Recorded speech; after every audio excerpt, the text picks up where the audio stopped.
প্রধান উপদেষ্টার সঙ্গে বৈঠক করতে রাষ্ট্রীয় অতিথি ভবন যমুনায় পৌঁছেছে এনসিপি প্রতিনিধি দল। আরও জানাতে যমুনার সামনে থেকে সরাসরি যুক্ত হচ্ছেন সহকর্মী জাকারিয়া খান।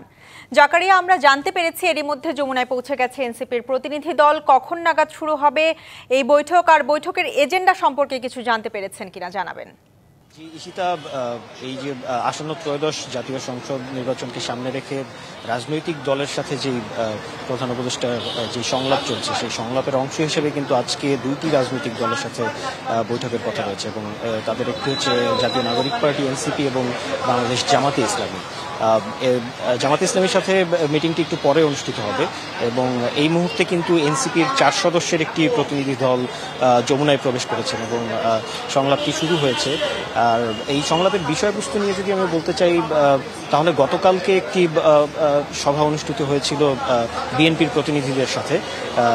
তো সেই সভায় যেই বিষয়গুলো উঠে এসেছে সেগুলো আসলে এই আসন্ন নির্বাচনকে কেন্দ্র করেই। এই নির্বাচনে যেমন বিএনপির প্রতিনিধিরা সেখানে বলেছিলেন যে আসন্ন নির্বাচনে যাতে এই বিগত সরকারের আমলে যত নির্বাচন কর্মকর্তা বা যেই সব কর্মকর্তা এই নির্বাচনী দায়িত্ব পালন করেছেন তাদেরকে যাতে এই এবারের নির্বাচনে কোথাও রাখা না হয়।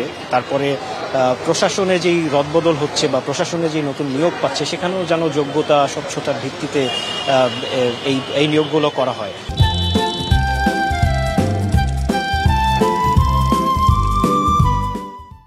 তো এই বিষয়ে কিন্তু প্রধান উপদেষ্টাও তাদেরকে আশ্বাস দিয়েছেন যে যেহেতু তিনি জনপ্রশাসন মন্ত্রণালয়ের উপদেষ্টা দায়িত্বপ্রাপ্ত, তো এ বিষয়ে তিনি বলেছেন যে এই অন্তর্বর্তী সরকারের একটাই লক্ষ্য নিরপেক্ষভাবে একটি সুষ্ঠু এবং গ্রহণযোগ্য নির্বাচন উপহার দেওয়া জাতিকে। তো আজকেও নির্বাচনকে কেন্দ্র করে অনেক বিষয় নিয়ে কথা হবে, হয়তো আমরা পরবর্তীতে আপনার মাধ্যমে হয়তো দর্শকদেরকে আরো জানাতে পারবো। ঈশিতা।